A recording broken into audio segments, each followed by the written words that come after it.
G9 apex group દ્વારા double AC ડોમના world biggest નવરાત્રિનું આયોજન airport સામે આવેલ કોપર સ્ટોન નજીકના 2 લાખ સ્ક્વેર ફીટની વિશાળ જગ્યામાં કરવામાં આવ્યું છે, જે અંગે પત્રકાર પરિષદમાં વધુ માહિતી આપવામાં આવી હતી.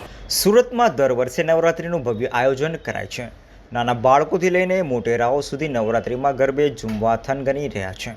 ત્યારે G9 એપેક્સ ગ્રુપ દ્વારા આ વખતે સુરત એરપોર્ટ સામે અવધ કોપર સ્ટોન નજીક 2 લાખ સ્ક્વેર ફીટ જેટલી વિશાળ જગ્યામાં 2 એસી ડોમમાં નવરાત્રિનું ભવ્ય આયોજન કરવામાં આવ્યું છે.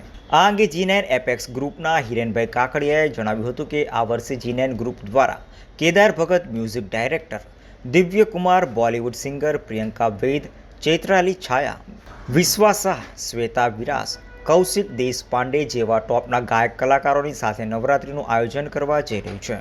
આયોજન દરમિયાન ICU ઓન વ્હીલ દ્વારા ગરબા રમવા આવનાર ખેલૈયાઓને કોઈ પણ મેડિકલ તકલીફ ન થાય તેમની ડોમનું અમે આયોજન કર્યું છે.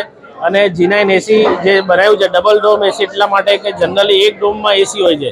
આ વખતે અમે 2 ડોમ કનેક્ટ કરેલા છે અને એના માટે G9 ડબલ એસી ડોમ કહેવામાં આવે છે.